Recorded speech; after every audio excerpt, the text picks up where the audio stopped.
Letos imamo za šmarnično branje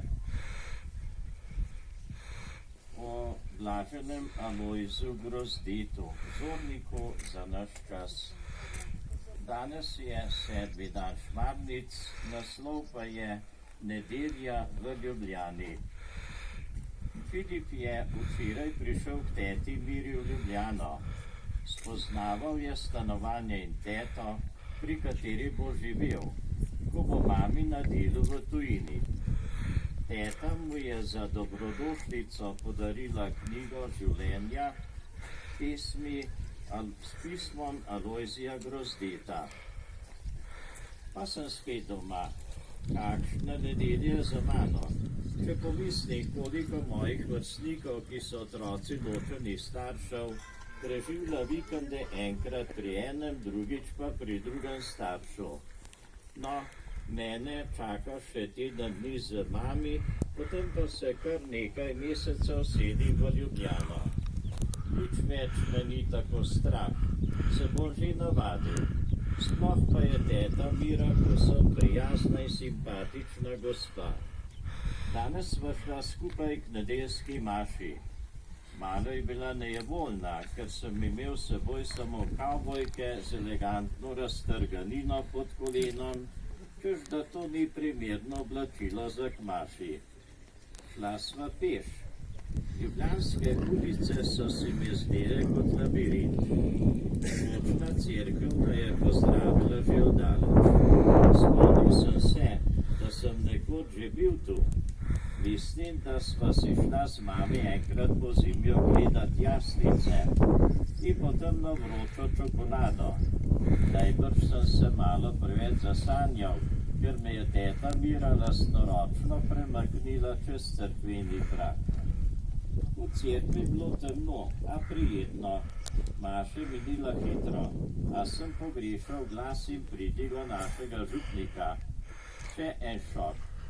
Tudi k poruku ne bom več hodil doma in k pripravi na birmo. Je mami pomislila na to? Ko so se s teto vračali od maše, mi bila že pot bolj poznana, občutek v stanovanju pa prav domač.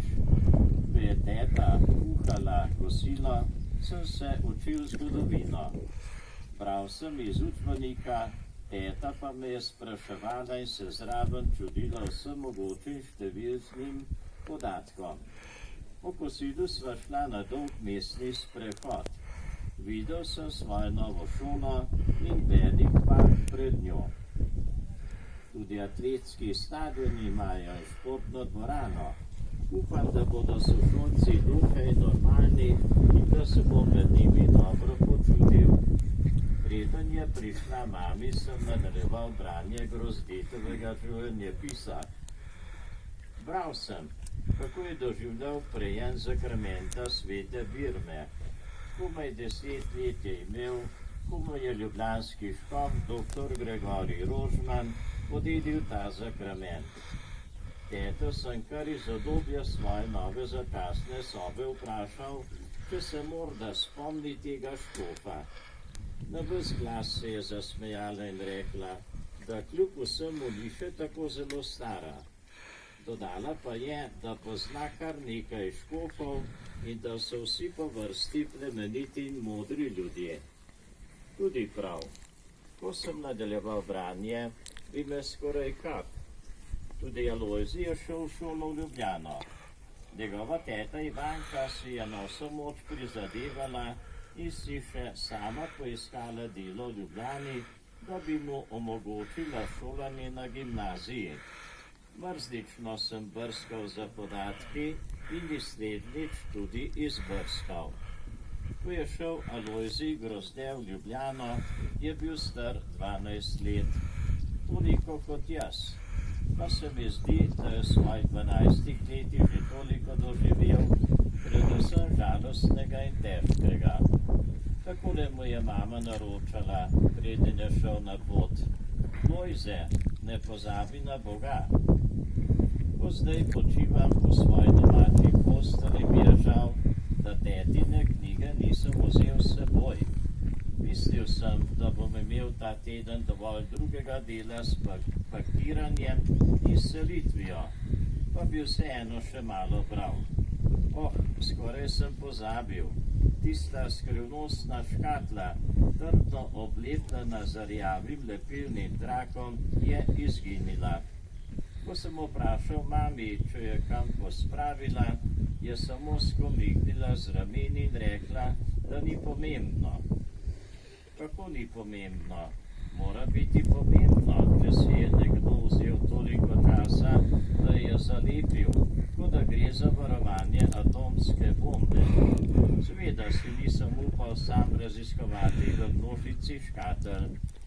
Mami sem na hitro opisal svoj obisk pri teti, pripravil šolsko torbo in se odpravil spat. Teden ne bo najlažji, morda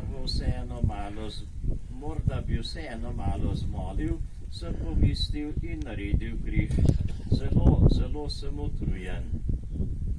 Prav mi je prišla Grozdetova pesem.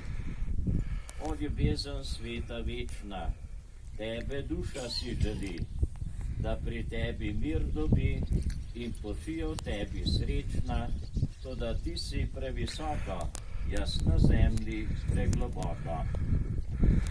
Naloga za danes: po dogovoru s starši pokliči ali pa obišči enega izmed svojih sorodnikov.